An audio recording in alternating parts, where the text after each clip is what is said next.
You just had a fire. The first thing you want to do when you have a fire is what everyone tells you, get out of your house, stop taking things with you. And that's the God's honest truth, because your safety is first. You need to call the fire department. You need to make sure the fire department's there, and anyone that's alive, any animals alive, is out of the house. Okay, that's honestly the only thing you can do. You let the professionals, the fire department, clear your home, which, by the way, sometimes depending on what's going on, could take some time. In that time, usually people are unfortunately displaced outside their home. If it's wintertime like now, they're in a very odd position where they're not able to think straight because they're not in their confines. In our state of Pennsylvania and New Jersey, as soon as a fire happens, there are at least a dozen people like myself at that property. I don't go to any of those properties. I only go out when people tell me to come out. They are fire chasers, is what we call them. The process doesn't work the way you think, because they're usually bombarded with people trying to help them. But you just want to safeguard yourself, get out of your home. Don't worry about belongings, because you're going to end up possibly getting hurt by going back in your home. To file a claim, let it be that the homeowner, the steps to file a claim from a fire, smoke, anything, is to reach out to your claims department for the insurance company. Let them know the events that took place. You should have a case number from the fire department or see some type of incident report. You turn that over to them. They're going to put you in temporary living through an additional living expense. That's part D of the person's policy. And that usually is a temporary type situation, usually a hotel local, until they can assess what's going on, find out how much long-term help you're going to need and what the extent of the damages are.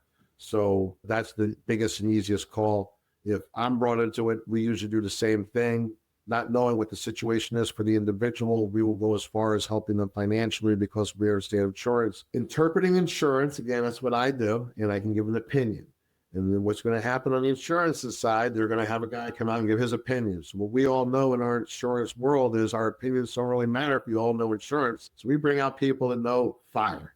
And then those experts, both on my end and the insurance carrier side, will come out and do their individual investigations.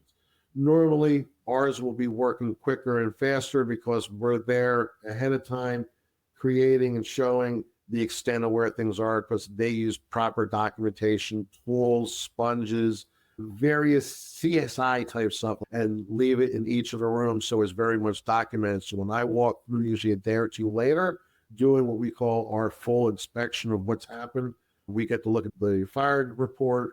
We get to look at the report from the mitigation of what they've had to do to remove anything and get it from that negative smell to trying to get it to a neutral, which is usually what's going on for 3, sometimes 5 days or longer, through neutralizing the air. Or health-related situations that a person can encounter from a claim covered under the claim. Yes, you have what's called medical under your policy. It's usually for somebody that gets hurt in your policy. It's usually E. But you can be like 2 people living at home, elderly, both on oxygen, and unfortunately have a fire.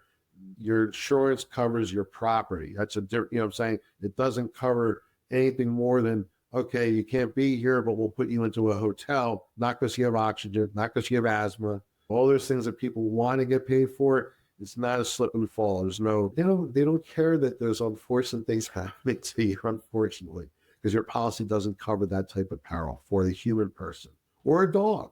How does arson suspicion affect the claim process? It's just another stumbling block as part of the investigation. It comes back to, is the landlord or property owner involved? If they can sketch out that person, everything else would continue to move forward as it should. If it is a possibility that the homeowner is involved, they're not writing a check right away. They're going to slow that check down until they get the investigation completed. How do public adjusters benefit reward in a fire or claim situation than if you had it on your own? It's pretty simple. Okay, we use software in our business, same software the insurance company uses, and in this software, it's kind of like every line equals a value. If I looked at something and said, I could paint that room for $800, I would agree to that, but then say, I also need to have $350 of content maneuverable, so you can move everything around. I also need some taping. I also need to detach each of the registers on the wall. I also need to detach the shade. Every time I keep adding something, I'm adding another piece. So that $800 is turned to $2,400.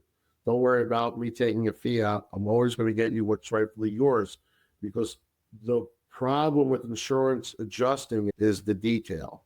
You're really hiring my expertise to detail out everything to a point that the maximum possible opportunity that can come forward comes forward. That's the difference of having a claim go through the insurance company without someone assisting you and specifically guiding you and understanding what should be done. Or better yet, why should we move everything out of this room and move it into that room, displacing everything? Why don't we have movers come here and pack up everything and move it all for you? And then when you're ready, bring it all back for you. That's why people hire me, is to ensure that things get done smooth rather than a bunch of hangups all over the place. The cool thing is with fire and smoke, it is covered under a basic policy. What happens, most people don't realize that smoke could be as simple as you were frying fish and it got out of control, not to a point where, it wasn't like a fire, but whatever you had going on wasn't a fire, and but the smoke engulfed enough, there's a smell, you call your insurance company. That's a claim. Your neighbor next door has a fire. That smoke comes to your house. That's a claim. Your house smells like smoke. It smells like soot. You have a heating system, a boiler. It has puffback. All your vents all over every room has smoke. You need to professionally have, this is why I work with all these different people through restoration, mitigation, mold coverage. I understand insurance, so that's why they come to me to help their clients, but it works also on the other side. I call them because these clients need to make sure that they go from this negative, nasty smell to neutral. And then I'll work with them on rebuilding and getting them back to where they need to be. So it is interesting how you look at this. There are various fires. There are fires that can happen by accident or by mechanical, creation, and then a natural fire from the woods engulfing a whole neighborhood. Where we live here, fire is fire.